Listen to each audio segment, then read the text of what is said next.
Magandang araw sa lahat ng tagapakinig dito sa Tamokski TV.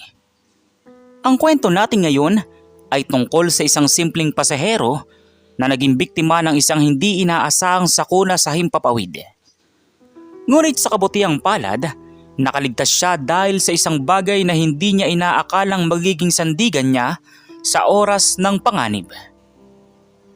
Pero bago tayo magpatuloy sa kwento, maaari po ba akong makahingi ng isang subscribe at like sa kwentong ito? At sinisigurado ko po na darating sa inyo ang napakalaking blessings.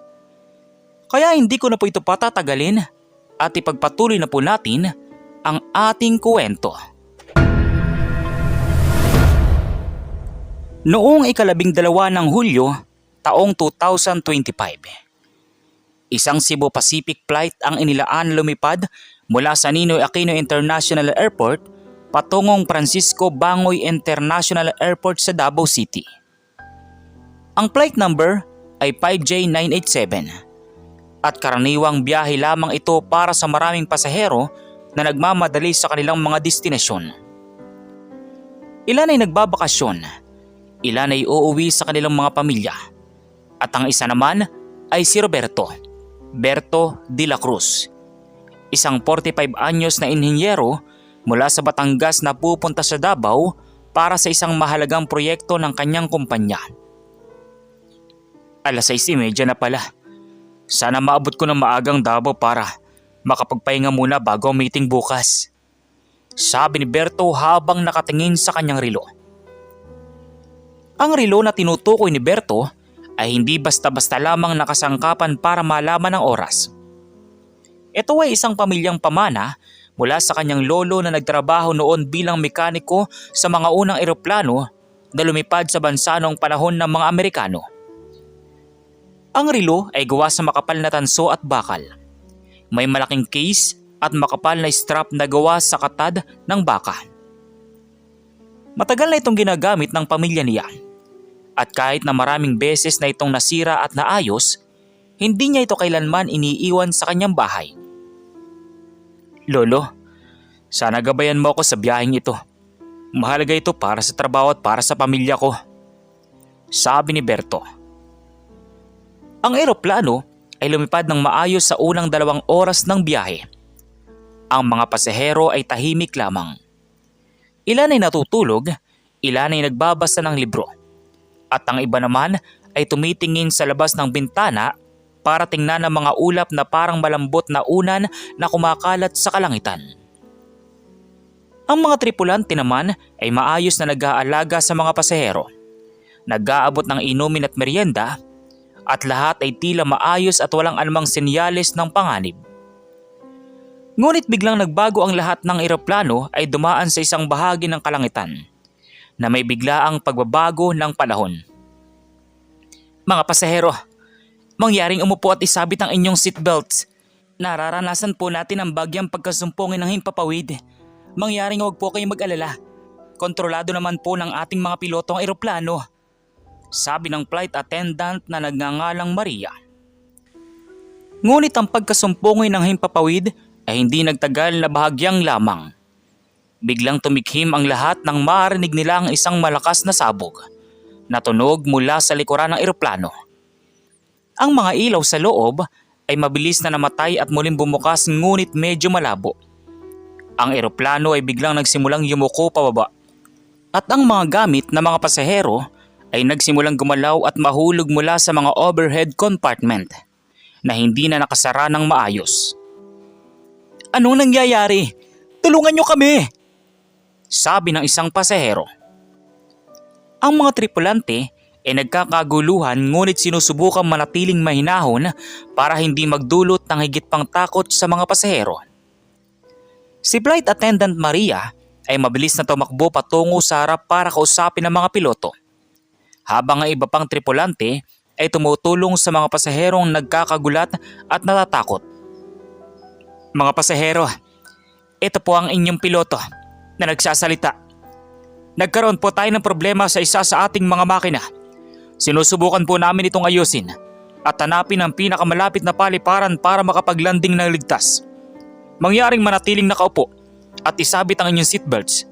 Salamat po sa inyong pag-unawa, sabi ng piloto na si Roberto. Ngunit ang sitwasyon ay lumala pa lalo. Ang eroplano ay patuloy na bumababa ng mabilis at ang mga piloto ay hindi na makontrol ng maayos ang direksyon nito. Biglang bumukas ang isang bahagi ng dingding ng eroplano sa likurang bahagi. Isang malakas na hangin ang pumasok at kumuha ng ilang gamit at kahit isang pasahero na nakaupo malapit sa bintana. Si Berto ay nakaupo sa gitnang bahagi ng eroplano at naramdaman niya ang biglang pag-igting ng kanyang seatbelt habang ang eroplano ay lalong yumuyuko pababa. Hindi pwede ito. Hindi ako pwede mamatay ngayon. May pamilya akong iniwan, sabi ni Berto. Biglang nabali ang seatbelt ni Berto dahil sa lakas ng paggalaw ng eroplano. Bago pa niya magawang makapag-react, siya ay hinila ng malakas na hangin papunta sa butas na gawa sa dingding ng eroplano. Sa kabila ng kanyang pagtatangkang makakapit sa anumang bagay na makakamtam niya, hindi niya nagawang pigilan ang sarili na mahulog palabas ng eroplano. Ang pagbagsak ni Berto mula sa eroplano ay parang isang panaginip na bangungot. Naramdaman niya ang napakalamig na hangin na pumuputol sa kanyang balat at ang mga bagay na nakikita niya ay mabilis na lumilipas. Mula sa mga ulap hanggang sa lupa na unti-unting lumalaki sa kanyang paningin. Sa kanyang pagkalito at takot, hindi niya alam kung ano ang gagawin. Bumagsak siya mula sa taas na halos 30,000 talampakan.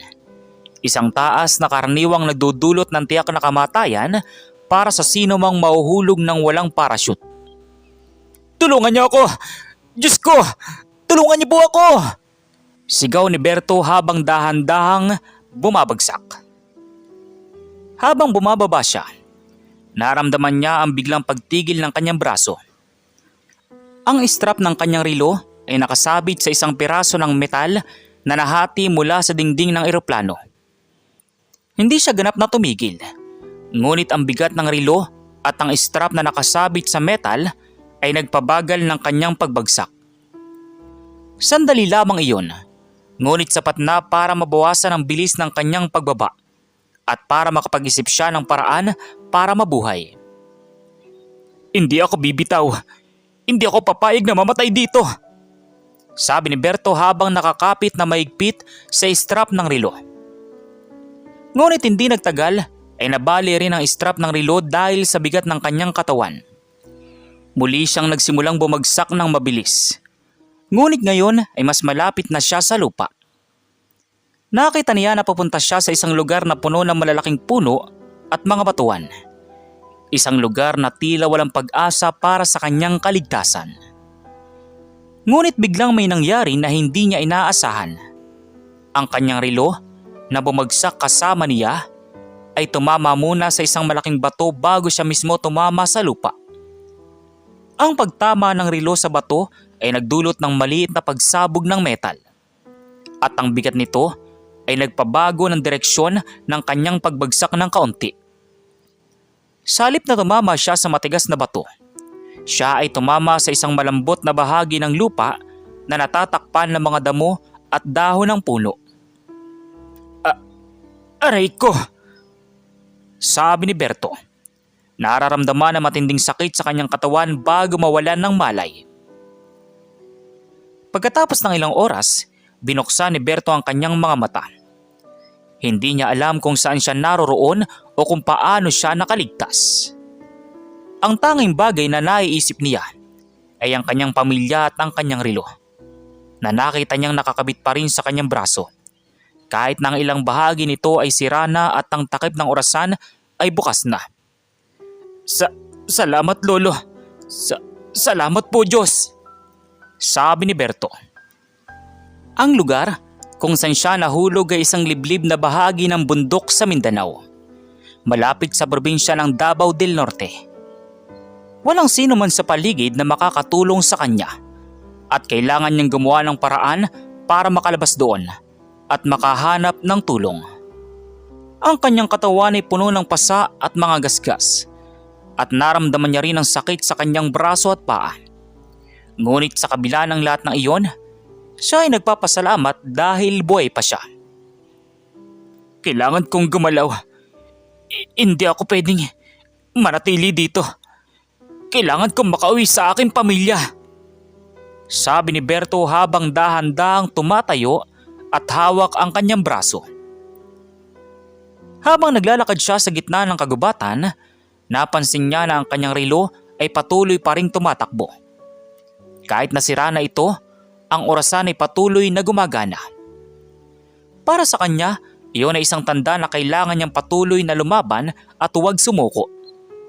Ang relo ay naging kanyang gabay sa oras at naging simbolo ng pag-asa sa gitna ng kahirapan.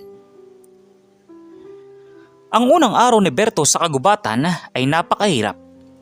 Wala siyang dalang pagkain o tubig at ang kanyang katawan ay patuloy na nangangailangan ng pahinga. Ngunit hindi siya sumuko. Sinusubukan niya makahanap ng mga prutas na makakain at mga batis na may malinis na tubig. Sa kabila ng kahirapan, naramdaman niya na may isang puwersa na nagtutulak sa kanya na magpatuloy. Isang puwersa na parang nagsasabi sa kanya na hindi pa tapos ang kanyang kwento. Salamat po. Kailangan ko ito. Sabi ni Berto nang makita ang isang maliit na batis. Habang umiinom siya ng tubig mula sa batis, napansin niya ang isang grupo ng mga ibon na lumilipad patungo sa isang direksyon. Para sa kanya, iyon ay isang tanda na doon maaari siyang makahanap ng mga tao o ng daan palabas ng kagubatan. Sinundan niya ang direksyon ng mga ibon. At pagkatapos ng ilang oras ng paglalakad, nakita niya ang isang maliit na bahay na gawa sa kahoy at nipa.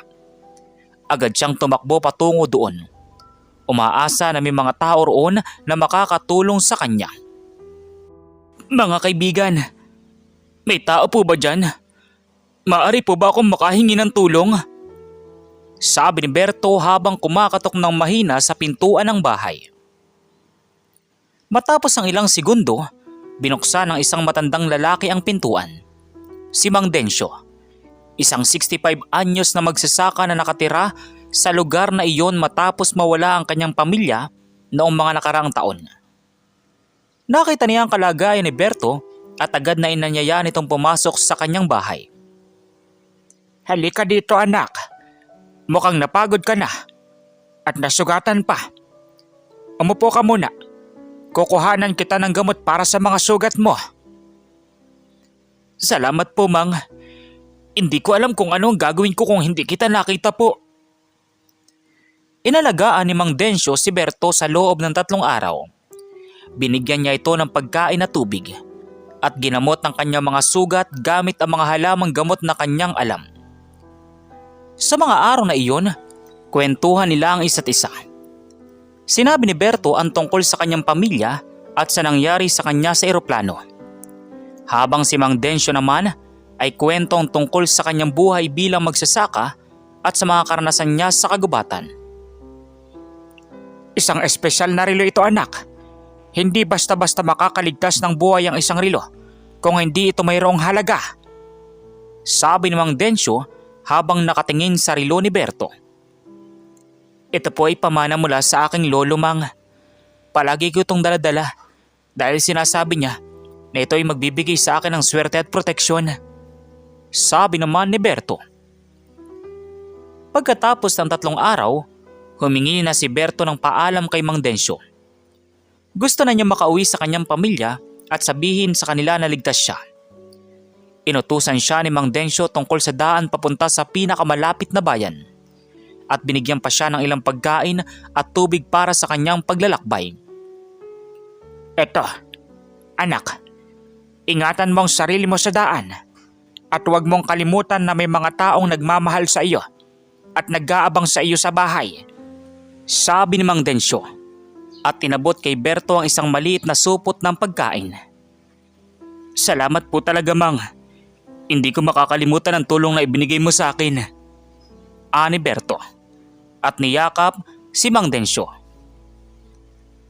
Sinundan ni Berto ang mga tagubili ni Mang Densyo at naglakad patungo sa bayan. Ang paglalakbay ay tumagal ng 2 araw. Ngunit sa kabila ng pagod at hirap, hindi siya sumuko. ang kanyang relo ay patuloy na tumatakbo. At para sa kanya, iyon ay isang paalala na kailangan niyang magpatuloy hanggang sa makarating siya sa kanyang destinasyon. Samantala, pagkatapos ng 2 araw na paglalakbay, sa wakas ay nakarating na si Berto sa isang maliit na bayan sa Davao del Norte. Agad siyang pumunta sa pinakamalapit na istasyon ng pulisya para sabihin sa kanila ang nangyari sa kanya at humingi ng tulong para makauwi sa kanyang pamilya. Ang mga pulis ay nagulat nang marinig ang kanyang kwento. Alam na ng buong bansa ang nangyaring sakuna sa eroplano at lahat ng pasahero ay iginawad na bangkay o itinuturing ng nawawala at patay. Ang Flight 5J987 ay nagsimulang mawala sa radar noong 12 ng Hulyo. At pagkatapos ng 2 araw na paghahanap, natagpuan ng mga search and rescue team ang mga labi ng eroplano sa ilalim ng mga puno sa bundok.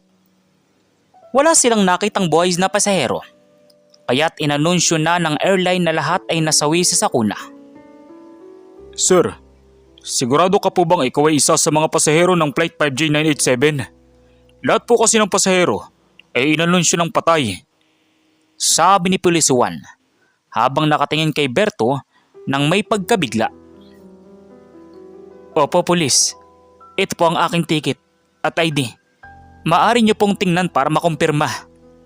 Sabi ni Berto habang inabot ang kanyang ticket at identifikasyon. Sinuri ng mga pulis ang mga dokumento ni Berto at agad na tumawag sa Cebu Pacific para ipaalam ang balita. Ang mga tauhan ng airline ay hindi makapaniwala. Sila ay nagganda na ng mga serbisyong panglibing para sa mga nasawi at nagbigay na ng tulong pinansyal sa mga pamilya. Ngunit nang makumpirma nila na si Berto ay tunay na isa sa mga pasahero, agad silang nagpadala ng isang kupunan para kunin siya at dalhin sa ospital para sa kompleto na pagsusuri sa kanyang kalusugan. Sa kabutihang palad, wala pong malubhang pinsala ang inyong nadama, Mr. De La Cruz. Mga pasa at gasgas lamang ang nakuha ninyo. At ang konting sakit sa braso at paa ay maiiwasan na sa pamamagitan ng pahinga at gamot. Talagang isang himala na nakaligtas kayo mula sa pagbagsak na iyon, sabi ni Dr. Santos. Opo, Doktor. Ito po ang aking kasama sa lahat ng iyon. Kung hindi dahil sa relo na ito, baka hindi na ako narito ngayon, sabi ni Berto habang nakatingin sa kanyang relo.